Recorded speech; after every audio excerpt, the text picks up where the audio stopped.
Everybody makes mistakes. This is certainly true of the comic book industry, and today we're going to look at one of their more ridiculous mistakes ever made. And this particular mistake is one where the writers and artists tried to pander to a new kind of audience, at least new at the time of the publication. The year was 1968, one of the most turbulent and transformative years in American history. The hippie counterculture was at its height. The spark of violence was present on every street corner in America, with anti-war protests often being opposed by more institutional forces, such as the police. The country was also under the grip of fear from the rise in motorcycle gangs, such as the Hells Angels. If the hippies represented peace and love, motorcycle gangs were their antithesis: mayhem, violence, and rejection of societal norms. The comic book industry, like any other entertainment industry at the time, wanted to tap into that zeitgeist and capitalize on these American phenomena. This is how we get issues 1 and 2 of Brother Power, the Geek, in October of 1968. It did not go well. And really, I've read these 2 issues. It was a poorly executed idea from beginning to end. So throw on your tie-dye and spin your favorite album and let's get into it. But before we begin, we'd appreciate it if you like and subscribe, comment, and share this video out. It really helps out the channel each and every week.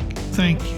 Joe Simon was the writer and artist who created Brother Power the Geek. Now I have to stop here and let you know that the hippie slang that was appropriated for these issues is peppered in everywhere, and where I can, I will try to explain it. So let's start with the title. Why Brother Power? Well, when you were a member of a group or commune of hippies and you were well trusted, you were given the title of brother or sister. So if I was part of that group, I would be called Brother Gringo. Our hero is also called the Geek because during his 2-issue run, he proves too intellectual and socially awkward. It was a negative term from the times. Now, being a geek today is often a positive term, referring to those with passion for pop culture. I hope that makes sense. So got it? Okay, let's move on. We begin with a bunch of hippies lazing about on the streets when a motorcycle gang decides to just plow through the gathering because, hey, it seems like fun. They brutalize the hippies and then just ride off. A few of those hippies retreat to their hangout, which is an abandoned tailor shop, to clean the blood off their clothes. In that shop, hanging on the wall, is a tailor's dummy.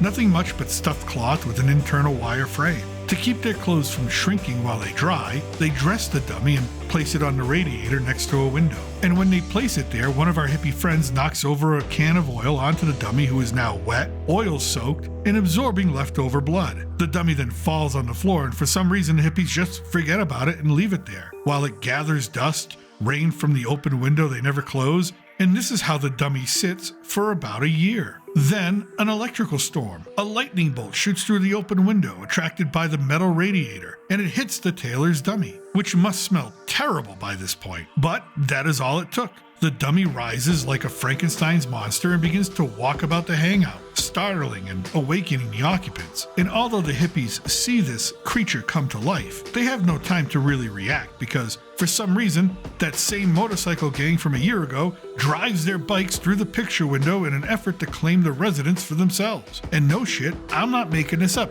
This is the storyline that was actually approved by DC editors. Now, since the bikers are natural psychopaths, they drive straight for the now alive tailor's dummy and attempt to stomp him. But this dummy has no bones, does not feel real pain, and apparently he has super strength because it instinctively swings a motorcycle like a baseball bat and defeats the gang, sending them packing. Meanwhile, the hippies have observed this whole thing, and one of them remarks to the other, "Brother Paul, that power, Brother Power." Now the dummy has a name. For the rest of the night, the hippies just watch Brother Power as it sits on the floor, not talking. Days go on, and Brother Power is now a recognized member of the community. He doesn't really stick out. The area is a hippie haven. He fits right in, but he is not, as the writer puts it, lazy like the rest of the hippies, and prefers to leap from building to building, soaring like a bird. The hippies eventually teach him to speak, but they only teach him hippie slang, so he is only able to communicate with sentences like, "Man, I tell it like it is now,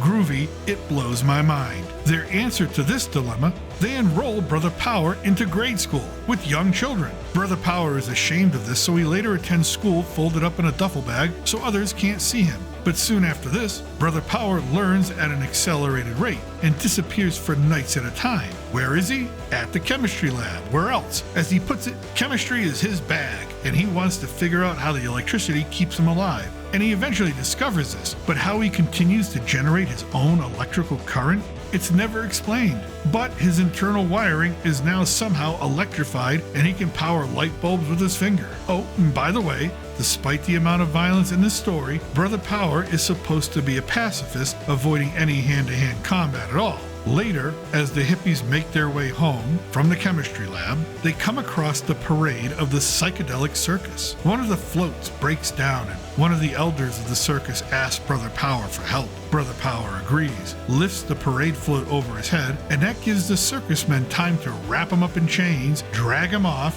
while the rest of the circus employees pummel the hippies. The hippies believe this is the work of the Mongrels, the name of the motorcycle gang Brother Power defeated earlier, and decide to act and rescue their kidnapped friend. How are they going to do this? Well, they are going to stage a happening, a comic book hero happening. What's a happening? Well, a happening is an artistic performance that was spontaneous, unconventional, sometimes chaotic, that involved the audience in some way. So after deciding this, an hour later, the hippies, dressed up like their versions of superheroes, march into the camp of the Mongrels, playing flutes, drums, and carrying signs asking for peace, love, and flower power. This does not work. The gang beats the piss out of the hippies once more, and afterwards, they tell them that they are not the ones responsible for kidnapping Brother Power the Geek.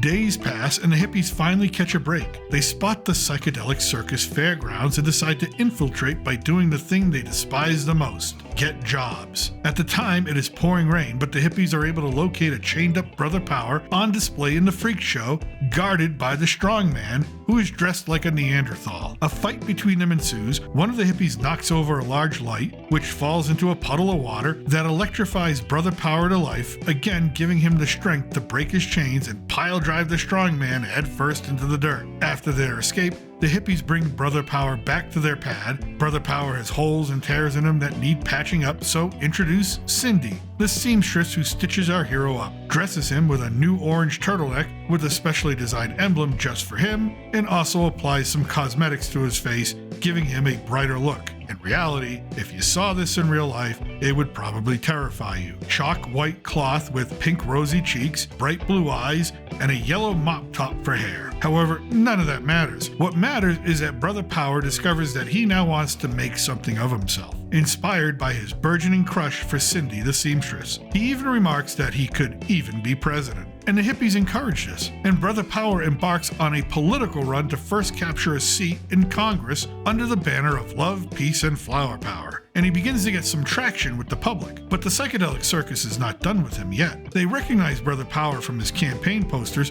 and call the police because they are framing him for the destruction of their private property. The police arrive, Brother Power fights the strongman again, but the hippies convince him to flee before the bluecoats can storm the pad. Brother Power leaps out the window and runs. He makes his way down an alley and into a tunnel, where, for some reason, the Mongrels are waiting for him. They begin their own chase, and then, for some other unexplained reason, at the end of the tunnel, there's a TV camera set up ready to film what happens next. The hippies and everyone else in town see the live broadcast of Brother Power fighting off the Mongrels, stealing one of their motorcycles, and jumping it over a hilltop to escape. How did he learn to drive a motorcycle? Don't know. But the news portrays Brother Power the Geek as a terror in the city. The National Guard are called out to subdue him. Brother Power is then chased onto a suspension bridge over the bay and takes the only exit he has, straight down. Brother Power disappears under the water, and our last panel is that of the hippies mourning his loss, because Brother Power could have been anything: congressman, governor, even president. Now, after this first stellar appearance, DC made it clear that Brother Power's next issue would be his last. In December of that same year, Brother Power would emerge from the depths and fight a new fight. A few days after Brother Power's leap into the waters, a group of men called clinkers, basically hobos who salvage what they can to live off of, are fishing. And what do they hook? Well, the limp body of Brother Power, and they reel it in. They string him up to dry, the crucifix imagery is none too subtle here, and argue over who gets to keep Brother Power's clothes. Meanwhile, on a nearby hilltop is another group of men dressed in vintage German military clothing. Their leader is the Baron, and the group is known as the Berlin Airplanes. Why? Because they worship the World War I German flying legend, the Red Baron. And they have constructed their own gliding biplane out of wood. Seriously, this is in the comic, and this is how Chapter 2 begins. The Berlin airplaners see the Clinkers and decide it's time to attack. Why do they want to attack the Clinkers? We don't know. But a member of the group then arrives, his name Flegel the Eagle, and he's brought a powerful spotlight for the Berlins to use, which they shine directly onto the Clinkers' camp and Brother Power. The heat from the light is enough to awaken our soaking wet hero just as the Baron and his crew take off, or rather, 8 men hold onto a wooden biplane with no engine and shove it off the cliff, gliding uncontrollably into the ground below. The Clinkers and the Berliners engage in a fight. Brother Power comes to life and defeats the aggressors. After a few minutes of recapping the last issue with the Clinkers, Brother Power decides to continue his journey of making something of himself. He becomes a grocery clerk, the best damn grocery clerk ever, even using roller skates to maneuver quickly through the parking lot while helping old ladies with their purchases. One particular customer is so impressed, she offers him a chance to interview with her husband, the CEO of a local missile factory. This particular missile factory is losing money because of a production line issue no one can fix. But before Brother Power can arrive, a new villain is introduced, Lord Slide Rule, who actually uses a slide rule to calculate the chances of success when it comes to his evil schemes, and dresses like a 15th century medieval lord, monocle and all. Lord Slide Rule wants to own the factory. He is accompanied by his henchmen, dwarfs and strongmen dressed in stereotypical Middle Eastern and North African clothing. I know, it makes no sense, it's never explained, and it's not really important right now. What is important is that the missile factory CEO signs the company over to Lord Slide Rule without a fight. Slide Rule's men start doing somersaults and backflips in celebration, then Brother Power arrives. Lord Slide Rule tries to have Brother Power evicted, but his henchmen are no match for Brother Power's abilities. The former CEO, who just signed over the factory, demands that everyone stop and informs Slide Rule that there is a provision in the contract. He cannot take over until he solves their production problems and makes the factory profitable again. What is this production problem? Well, at one particular point on the assembly line, all work slows down while one man awkwardly reaches over to grab a part. Both Brother Power and Lord Slide Rule see this and begin to formulate a solution. Lord Slide Rule begins using complicated calculus to solve the production issue. Brother Power just tells the CEO to put a left-handed man in the troubled position and everything will be fine. After demonstrating his solution and defeating Lord Slide Rule's plans, Brother Power is once again attacked by the henchmen and defeats them easily. The CEO is so impressed at this point, he makes Brother Power plant foreman. Weeks later, as the CEO is retiring, Brother Power is informed that he has been voted chairman of the board. It seems like everything is going great for Brother Power, until he looks outside and sees his old hippie friends protesting the factory. These protesters are quickly confronted by workers trying to get in for their shifts. Violence begins, but have no fear. Brother Power, newly elected chairman of the board, calms the hippies down by explaining that the missiles are not for war, but outer space exploration. Now, since the hippies trust and believe Brother Power, they end their protest. But Brother Power has another brilliant idea. He tells the hippies that he can use them on the assembly line. At first, the hippies are skeptical. After all, this means going to work. But eventually, they take to it just fine because it's better than spending their days collecting unemployment. Now, all may seem well, but Lord Slide Rule is not finished. His new plan to defeat Brother Power and take control of the missile factory smear Brother Power and the hippies in the local press. He begins to have stories about hippies slowing down the space program printed in all the local newspapers. Then, on a day of a critical test launch, everything goes wrong and the rocket explodes. Everyone blames the hippies and Brother Power. Brother Power scours the debris field and finds that the rocket was sabotaged. He decides to do the right thing and inform the police, who in turn inform Brother Power's greatest nemesis, the then governor of California, Ronald Reagan, Republican, who theorizes that Brother Power and the demonstrators were in league all along, and orders the National Guard to arrest Brother Power. Seeing this, Brother Power laments that he's just a lowly third-class citizen and won't let them take him in. But how will he escape? The answer to that comes in the form of the Baron. Remember him? After their encounter, the Berlin airplaners kicked the Baron out, so he joined the hippie movement. Now, along with Flegel the Eagle, they will cause a distraction for Brother Power to make a run for it. What's that distraction? Another wooden biplane descends on the missile factory and crashes near the National Guard, allowing Brother Power cover to escape. But soon, Brother Power is discovered and the guard is on his tail. Brother Power rushes into a nearby rocket to hide, an outcome Lord Slide Rule had already foreseen through his complex calculations, and as soon as Brother Power closes the hatch, Lord Slide Rule launches the rocket into orbit. By this time, the hippies have uncovered the truth and rushed the command center, capturing Lord Slide Rule and turn him over to Governor Reagan. But the damage is done. Issue 2 ends with Brother Power in orbit, lost seemingly forever, because the comic book run of Brother Power the Geek is canceled soon after this. But have no fear. In 1989, Swamp Thing Annual 5 Volume 2, Brother Power would return to Earth. Firestorm is called into action to retrieve a piece of space debris that has degraded out of its orbit and threatens to crash into Florida. And although Firestorm did alter its course, it still crashed into Tampa, causing massive damage. But that was not the real story. The real story is what emerged from the debris. Brother Power was alive, confused about how long he'd been gone,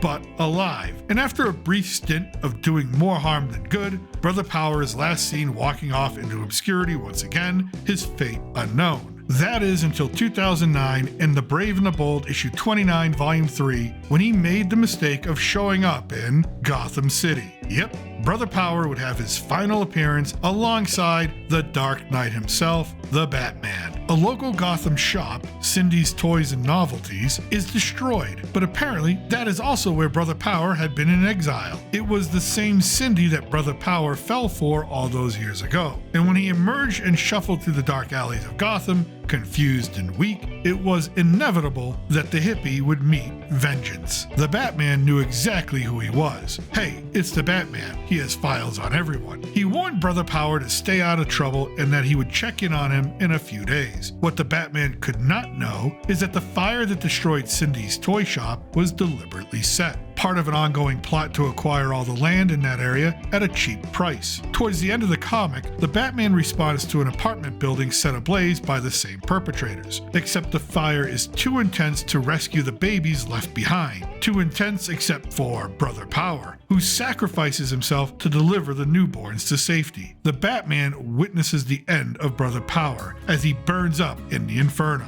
The next day, the Batman checks the still smoldering ruins. Not a trace of Brother Power can be found, and that's saying something for the Batman. Does he think Brother Power is dead? No, the Batman does not, because as he says, monsters, good or bad, like Brother Power, always come back. They come back because they're trying to tell us something we need to hear, something we need to remember, however stupid we may pretend it is. That even in the worst of us, and in the most monstrous, there is something gentle waiting to be reborn. Thus ends our look back at one of DC Comics' biggest blunders, Brother Power, the Geek. I hope you enjoyed that look back at pop culture and comic book history. I thank you for watching. If you want more pop culture fun, click on the thumbnail at the end of the video for our look back at Batman's most dangerous foe, Bane. You'll be glad you did. Until next time, remember I'm still your reluctant gringo from somewhere south of the border. Salute and a huevo.